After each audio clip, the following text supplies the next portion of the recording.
Israel and Iran, Egypt and Ethiopia, and Armenia and Azerbaijan. It included all of them.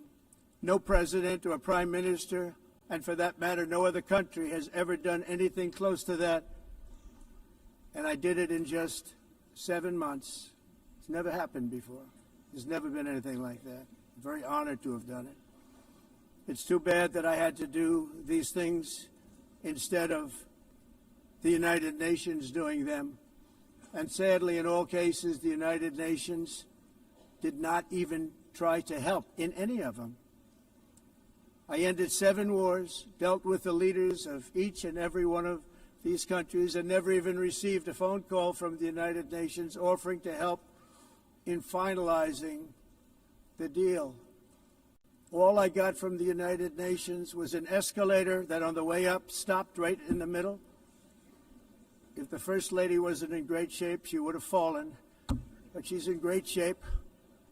We're both in good shape. We both stood. And then a teleprompter that didn't work. These are the 2 things I got from the United Nations, a bad escalator and a bad teleprompter. Thank you very much. And by the way, it's working now. It just went on. Thank you. I think I should just do it the other way. It's easier. Thank you very much. I didn't think of it at the time because I was too busy working to save millions of lives. That is the saving and stopping of these wars. But later I realized that the United Nations wasn't there for us. They weren't there. I thought of it really after the fact, not during these negotiations, which were not easy. That being the case, what is the purpose of the United Nations? The UN has such tremendous potential. I've always said it. It has such tremendous, tremendous potential. But it's not even coming close to living up to that potential. For the most part, at least for now, all they seem to do is write a really strongly worded letter and then never follow that letter up. It's empty words, and empty words don't solve war. The only thing that solves war and wars is action. Now, after ending all of these wars and also earlier negotiating the Abraham Accords, which is a very big thing for which our country received no credit, never receives credit. Everyone says that I should get the Nobel Peace Prize for each one of these achievements. But for me, the real prize will be the sons and daughters who live to grow up with the mothers and fathers, because millions of people are no longer being killed in endless and unglorious wars. What I care about is not winning prizes, it's saving lives. We saved millions and millions of lives with the 7 wars. And we have others that we're working on, and you know that.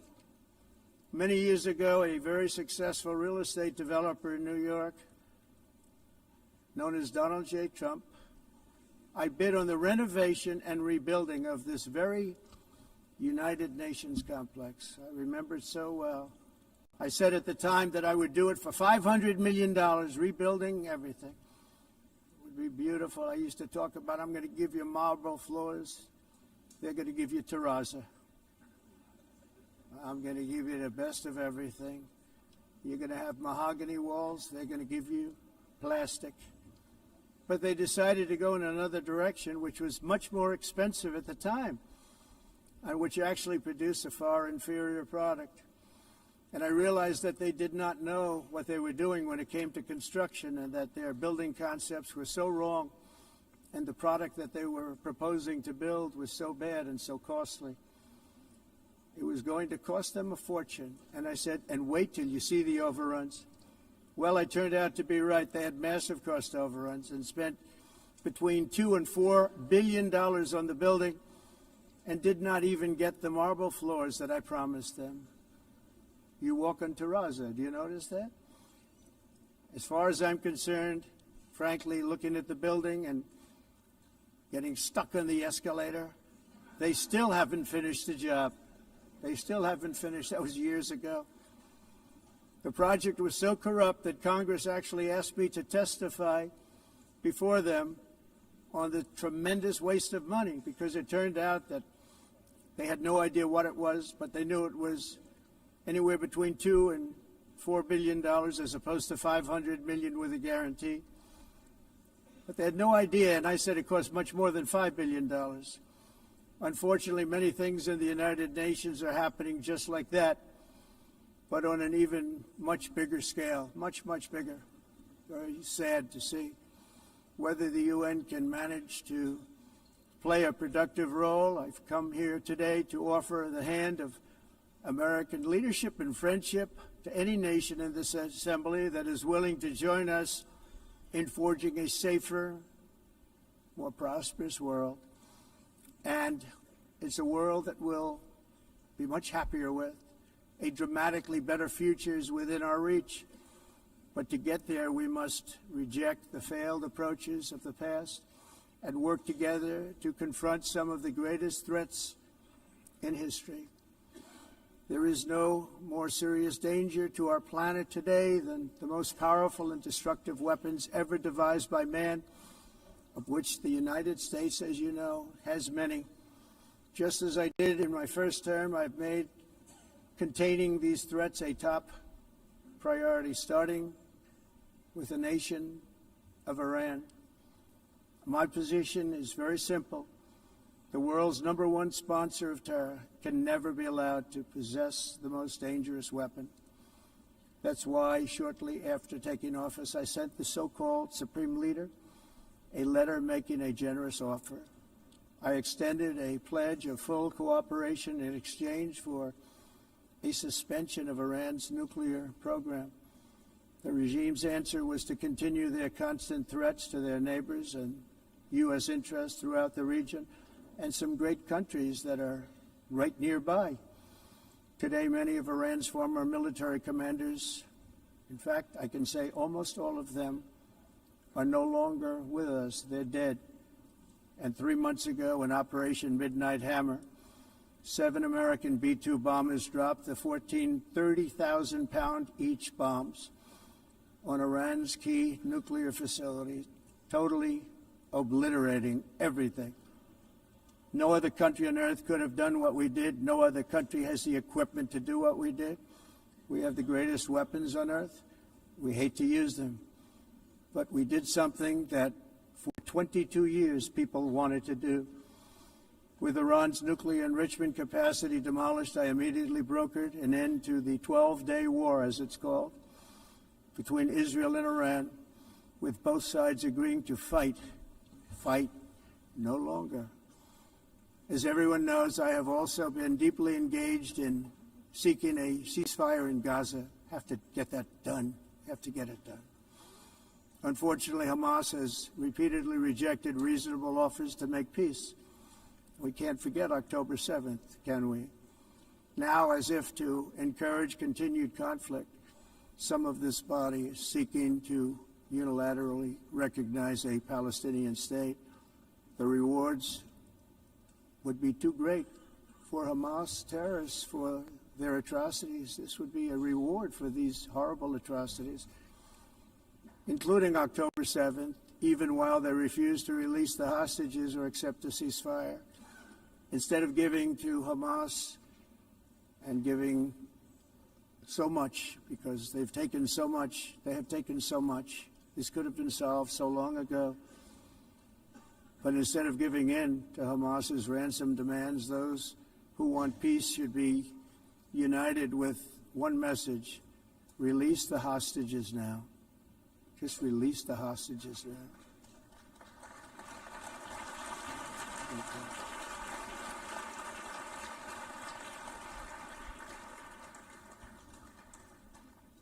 Thank you. As we have got to come together, and we will come together, got to get it done. We have to stop the war in Gaza immediately. We have to stop it. We have to get it done. We have to negotiate, immediately have to negotiate peace. We got to get the hostages back. We want all 20 back. We don't want 2 and 4. As you know, I got, along with Steve Witkoff and others that helped us, Marco Rubio, we got most of them back. We were involved in all of them. But I always said the last 20 are going to be the hardest, and that's exactly what happened. We have to get them back now. We don't want to get back 2 and then another 2, and then 1, and then 3. Have this process. No, we want them all back, and we want the actually 38 dead bodies back too. Those parents came to me and they want them back, and they want them back very quickly and very badly, as though they were alive. They want them. They want them every bit as much as if their son or daughter were alive. I've also been working relentlessly, stopping the killing in Ukraine. I thought that would be, of the 7 wars that I stopped, I thought that would be the easiest because of my relationship with President Putin, which had always been a good one. I thought that was going to be the easiest one. But, you know, in war, you never know what's going to happen. There are always lots of surprises, both good and bad. Everyone thought Russia would win this war in 3 days, but it didn't work out that way. It was supposed to be just a quick little skirmish. It's not making Russia look good. It's making them look bad. No matter what happens from here on out, this was something that should have taken a matter of days, certainly less than a week. And they've been fighting for 3.5 years and killing anywhere from 5,000 to 7,000 young soldiers, mostly soldiers, on both sides, every single week, from 5,000 to 7,000 dead young people, and some in cities, much smaller numbers, where rockets are shot, where drones are dropped. This war would never have started if I were president. This was a war that should have never happened. It shows you what leadership is, what bad leadership can do to a country. Look what happened to the United States, and look where we are right now in just a short period of time. The only question now is how many more lives will be needlessly lost on both sides. China and India are the primary funders of the ongoing war by continuing to purchase Russian oil. But inexcusably, even NATO countries have not cut off much Russian energy and Russian energy products, which, as you know, I found out about 2 weeks ago, and I wasn't happy. Think of it. They're funding the war against themselves. Who the hell ever heard of that one? In the event that Russia is not ready to make a deal to end the war, then the United States is fully prepared to impose a very strong round of powerful tariffs, which would stop the bloodshed, I believe, very quickly. But for those tariffs to be effective, European nations, all of you are gathered here right now, would have to join us in adopting the exact same measures. I mean, you're much closer to the city. We have an ocean in between. You're right there. And Europe has to step it up. They can't be doing what they're doing. They're buying oil and gas from Russia while they're fighting Russia. It's embarrassing to them, and it was very embarrassing to them when I found out about it, I can tell you that. They have to immediately cease all energy purchases from Russia. Otherwise, we're all wasting a lot of time. So I'm ready to discuss this. We're going to discuss it today with the European nations, all gathered here. I'm sure they're thrilled to hear me speak about it, but that's the way it is. I like to speak my mind and speak the truth. As we seek to reduce the threat of dangerous weapons today, I'm also calling on every nation to join us in ending the development of biological weapons once and for all. And biological is terrible, and nuclear is even beyond, and we include nuclear in that. We want to have a cessation of the development of nuclear weapons. We know, and I get to view it all the time. Sir, would you like to see? And I look at weapons that are so powerful that we just can't ever use them. If we ever use them, the world literally might come to an end. There would be no United Nations to be talking about. There would be no nothing. Just a few years ago, reckless experiments overseas gave us a devastating global pandemic. Yet despite that worldwide catastrophe, many countries are continuing extremely risky research into bioweapons and man-made pathogens. This is unbelievably dangerous. To prevent potential disasters, I'm announcing today that my administration will lead an international effort to enforce biological weapons convention, which is going to be meeting with the top leaders of the world by pioneering an AI verification system that everyone can trust. Hopefully the UN can play a constructive role, and it will also be one of the early projects under AI. Let's see how good it is, because a lot of people are saying it could be one of the great things ever, but it also can be dangerous, but it can be put to tremendous use and tremendous good, and this would be an example of that. Not only is the UN not solving the problems it should, too often, it's actually creating new problems for us to solve. The best example is the number one political issue of our time, the crisis of uncontrolled migration. It's uncontrolled. Your countries are being ruined. The United Nations is funding an assault on Western countries and their borders. In 2024, the UN budgeted $372 million in cash assistance to support an estimated 624,000 migrants journeying into the United States. Think of that. The UN is supporting people that are illegally coming into the United States, and then we have to get them out. The UN also provided food, shelter, transportation, and debit cards to illegal aliens. Can you believe that? On the way to infiltrate our southern border. Millions of people came through that southern border. Just a year ago, millions and millions of people were pouring in, 25 million altogether over the 4 years of the incompetent Biden administration. And now we have it stopped, totally stopped. In fact, they're not even coming anymore because they know they can't get through. But what took place is totally unacceptable. The UN is supposed to stop invasions, not create them and not finance them. In the United States, we reject the idea that mass numbers of people from foreign lands can be permitted to travel halfway around the world, trample our borders, violate our sovereignty, cause unmitigated crime, and deplete our social safety net. We have reasserted that America belongs to the American people, and I encourage all countries to take their own stand in defense of their citizens as well. You have to do that because I see it. I'm not mentioning names. I see it, and I could call every single one of them out. You're destroying your countries. They're being destroyed. Europe is in serious trouble. They've been invaded by a force of illegal aliens like nobody's ever seen before. Illegal aliens are pouring into Europe. Nobody's doing anything to change it, to get them out. It's not sustainable.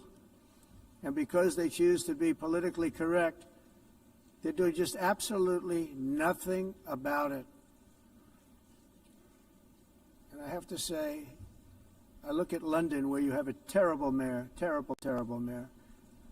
And it's been so changed, so changed. Now they want to go to Sharia law. But you're in a different country. You can't do that. Both the immigration and their suicidal energy ideas will be the death of Western Europe if something is not done immediately. This cannot be sustained. What makes the world so beautiful is that each country is unique. But to stay this way, every sovereign nation must have the right to control their own borders. You have the right to control your borders, as we do now, and to limit the sheer numbers of migrants entering their countries and paid for by the people of that nation that were there and that built that particular nation at the time. They put their blood, sweat, tears, money into that country, and now they're being ruined. Proud nations must be allowed to protect their communities and prevent their societies from being overwhelmed by people they have never seen before, with different customs, religions, with different everything. Where migrants have violated laws, lodged false asylum claims, or claimed refugee status for illegitimate reasons, they should, in many cases, be immediately sent home. And while we will always have a big heart for places and people that are struggling and truly compassionate, answers will be given. We have to solve the problem, and we have to solve it in their countries, not create new problems in our countries. And we are very helpful to a lot of countries that are just not able to send their people anymore. They used to send them to us in caravans of 25,000, 30,000 people each. these massive caravans of people pouring into our country, totally unchecked and unvetted. But not anymore. According to the Council of Europe in 2024, almost 50% of inmates in German prisons were foreign nationals or migrants. In Austria, the number was 53% of the people in prisons were from places that weren't from where they are now. In Greece, the number was 54%, and in Switzerland, beautiful Switzerland, 72% of the people in prisons are from outside of Switzerland. When your prisons are filled with so-called asylum seekers who repaid kindness, and that's what they did, they repaid kindness with crime. It's time to end the failed experiment of open borders. You have to end it now. See, I can tell you, I'm really good at this stuff. Your countries are going to hell. In America, we've taken bold action to swiftly shut down uncontrolled migration. Once we started detaining and deporting everyone who crossed the border and removing illegal aliens from the United States, they simply stopped coming. They're not coming anymore. We're getting a lot of credit, but they're not coming anymore. This was a humanitarian act for all involved, because on the trips up, thousands of people a week were dying. Women were being raped. Nobody's ever seen anything like it. Raped, horribly beaten, raped. On the trip up, the journey up, it was a long walk. It was a long, arduous journey, indeed. And it was also a historic victory against human trafficking throughout the region. What we did was a victory, and we saved so many lives of people that wouldn't make the journey. That journey was loaded up with death. Loaded up with death. Dead bodies all along the roads of jungles. To get up, they go through jungles, they go through areas so hot you couldn't breathe. They were dying of suffocation, areas so hot that you couldn't breathe. Dead bodies all over. By them not coming, we're saving tremendous numbers of lives. My people have done a fantastic job in doing what they did, and the American public agrees with it. I mean, I was very proud to see this morning I have the highest poll numbers I've ever had. Part of it is because of what we've done on the border. I guess the other part is what we've done on the economy. Joe Biden's policies empowered murderous gangs, human smugglers, child traffickers, drug cartels, and prisoners from all over the world. The previous administration also lost nearly 300,000 children. Think of that. They lost more than 300,000 children, little children, who were trafficked into the United States on the Biden watch, many of whom have been raped, exploited, and abused, and sold. Sold. Nobody talks about that. The fake news doesn't write about it. With many others, young children who are missing or dead. And we found a lot of these children, and we're sending them back, and we've been sending them back to their parents. They said, nobody knows who they are. They said, where do you come from? And they'll give us a country, and we'll find out, and we'll figure it out, and we'll bring them back to their homes. And the mother and father rush to the door, and their tears in their eyes. They can't believe that they're seeing their son or daughter, their little son or daughter again. We've done almost 30,000 of them so far. Any system that results in the mass trafficking of children is inherently evil. Yet that is exactly what the globalist migration agenda has done, and it's what it's all about. In America, those days, as you know, are over. The Trump administration is working, and we are continuing to work to track down the villains that are causing this problem, and also, as I said, to get back the 30,000 we've already returned. Now I think we're going to have another. We're going to find a lot. You're not going to find all of them. 300, more than 300,000. They're lost or they're dead. They're lost or they're dead because of the animals that did this. To protect our citizens, I've also designated multiple savage drug cartels as far as and you see this, and you see it happening right before your eyes. Let's put it this way. People don't like taking big loads of drugs in boats anymore. There aren't too many boats that are traveling on the seas by Venezuela. They tend not to want to travel very quickly anymore. And we virtually stopped drugs coming into our country by sea.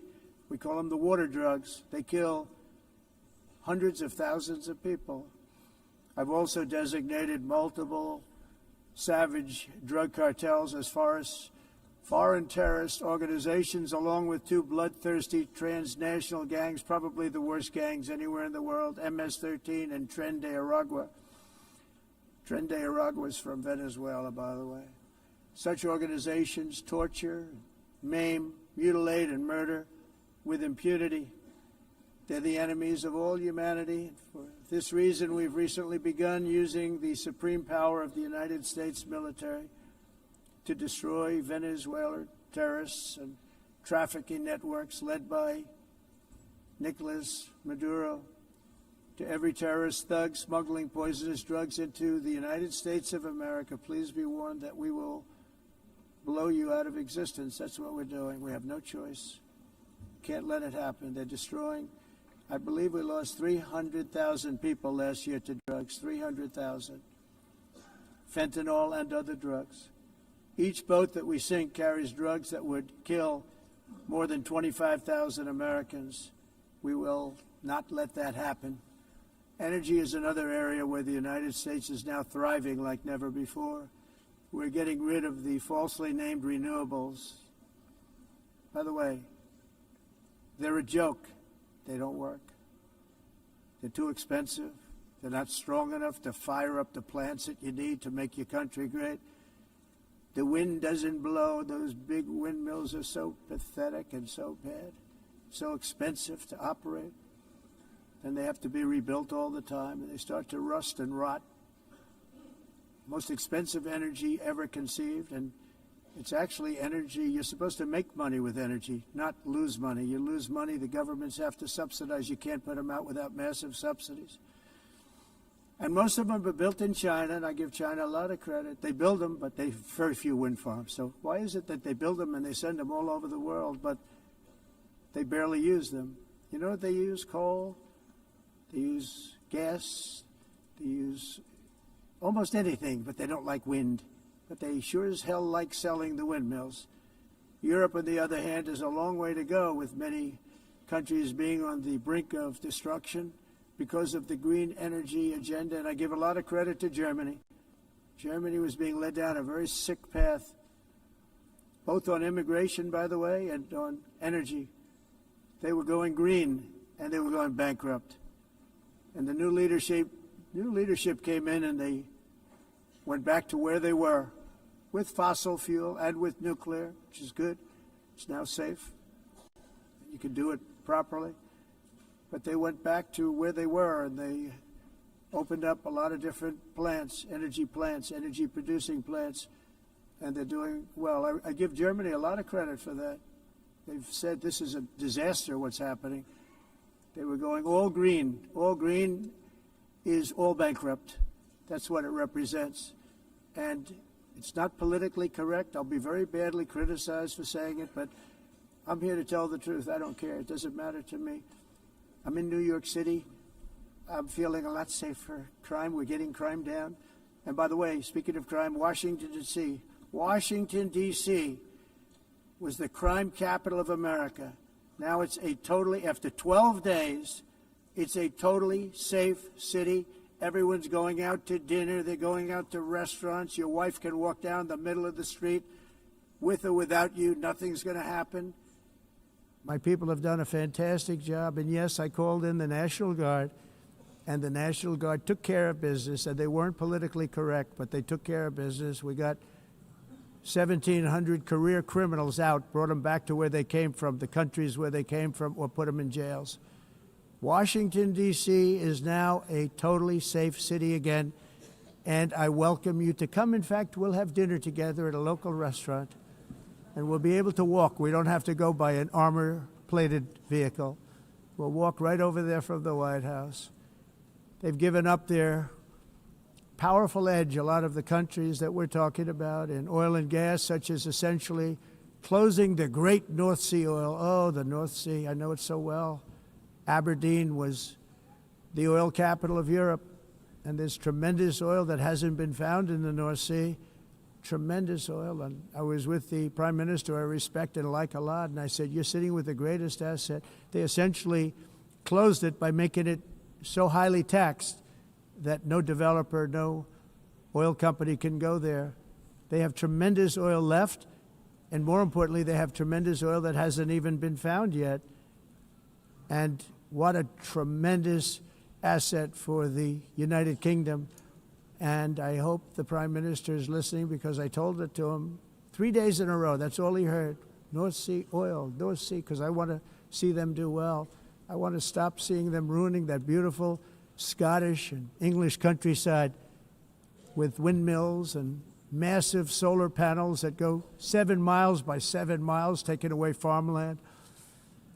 But we're not letting this happen in America. In 1982, the executive director of the United Nations Environmental Program predicted that by the year 2000, climate change would cause a global catastrophe. He said that it will be irreversible, as any nuclear holocaust would be.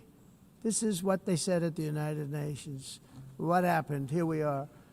Another UN official stated in 1989 that within a decade, entire nations could be wiped off the map by global warming. Not happening. You know, it used to be global cooling. If you look back years ago in the 1920s and the 1930s, they said, global cooling will kill the world. We have to do something. Then they said global warming will kill the world. But then it started getting cooler. So now they could just call it climate change, because that way they can't miss. It's climate change. Because if it goes higher or lower, whatever the hell happens, there's climate change. It's the greatest con job ever perpetrated on the world, in my opinion.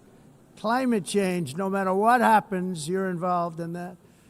No more global warming, no more global cooling. All of these predictions made by the United Nations and many others, often for bad reasons, were wrong. They were made by stupid people that have cost their countries fortunes and given those same countries no chance for success. If you don't get away from this green scam, your country is going to fail. And I'm really good at predicting things, you know. They actually said during the campaign they had a hat, the best-selling hat. Trump was right about everything. And I don't say that in a braggadocious way, but it's true. I've been right about everything. And I'm telling you that if you don't get away from the green energy scam, your country is going to fail. And if you don't stop people that you've never seen before, that you have nothing in common with, your country is going to fail. I'm the president of the United States, but I worry about Europe. I love Europe. I love the people of Europe. And I hate to see it being devastated by energy and immigration. This double-tailed monster destroys everything in its wake, and they cannot let that happen any longer. You're doing it because you want to be nice. You want to be politically correct, and you're destroying your heritage. They must take control strongly and immediately of the unmitigated immigration disaster and the fake energy catastrophe before it's too late. The carbon footprint is a hoax made up by people with evil intentions, and they're heading down a path of total destruction. You know, the carbon footprint was a big, big thing a few years ago. I remember hearing about the carbon footprint, and then President Obama would get into Air Force One, a massive Boeing 747, and not a new one, an old one with old engines that spew everything into the atmosphere. He'd talk about the carbon footprint, we must do so. Then he'd get in and he'd fly from Washington to Hawaii to play a round of golf. And then he'd get back onto that big, beautiful plane and he'd fly back and he'd talk about, again, global warming and the carbon footprint. It's a con job. At extreme cost and expense, Europe reduced its own carbon footprint by 37%. Think of that. Congratulations, Europe. Great job. You cost yourself a lot of jobs, a lot of factories closed, but you reduced the carbon footprint by 37%. However, for all of that sacrifice and much more, it's been totally wiped out and then some by a global increase of 54%. much of it coming from China and other countries that are thriving around China.